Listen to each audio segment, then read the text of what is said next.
Winners of the last AFC Champions League, Ain of the United Arab Emirates, are looking to become the first winners of the revamped AFC Champions League Elite, with the backing of their home supporters at the Hazza bin Zayed Stadium. Ana Crespo's side started with one of the stars of last year's edition up front, in striker Soufiane Brahimi, as they looked to snap a 6-game winless run against Qatari opposition with their opening AFC Champions League Elite match.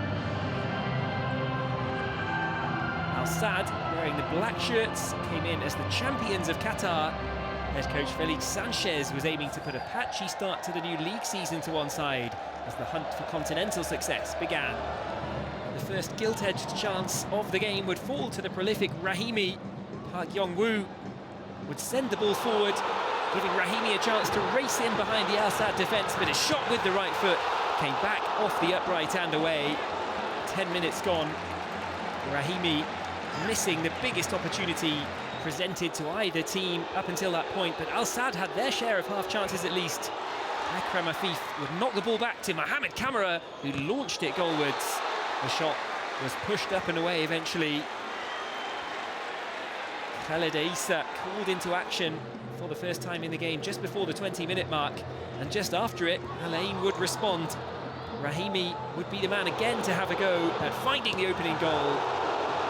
Al Sadd keeper Mashal Barsham got down to the ball in time and came out of the duel on top, extending the left hand to punch the ball clear from the low shot.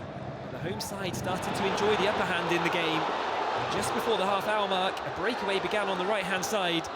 Eventually, Mohamed El Balouchi would get the ball back across the box to Kaku, and his shot was once again touched away by Barsham.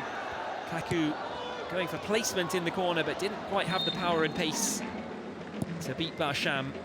And in stoppage time, at the very end of the first half, defensive errors would prove costly for the defending champions. Kwame Oton had trouble beneath the high ball. Park Yong-woo misjudged his tackle, and finally Akram Afif's blocked shot came right back to him for a tap-in, and Al Sadd led in first half stoppage time. Afif was presented with a golden opportunity, and he was not going to waste it, tapping in the loose ball to give Al Sadd a 1-0 half-time lead. Striker Kodjolaba came on at half-time for the hosts in an attempt to pull them back level. Kaku got the ball into the box for the substitute just over 10 minutes into the second half.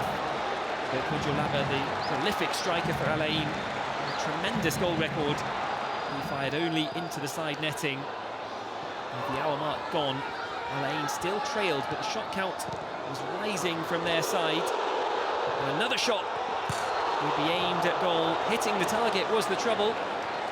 Paraguayan playmaker Kaku Romero taking an effort from just outside the D, but saw his left-footed chance sail wide. Al Sadd, Qatari opposition, were not completely content to sit back on their lead though. They could have doubled it after 64 minutes. A good ball in from Paulo Otavio, and the cross was turned onto the crossbar at close range by Rafa Mujica. Ain continued to push forward in search of their equaliser, and the Argentinian duo of Salamoni and Palacios had shots repelled. They might have given up, but Palacios had other ideas, firing in from way out on the left-hand side. The low dipping shot would slip under the keeper via a tiny deflection on its way. Barsham finally beaten after 80 minutes. It wasn't quite the start that either side were looking for in the AFC Champions League Elite, but Ain pressed hard and grabbed that late goal. 1-1 the final score from the Hazza bin Zayed Stadium.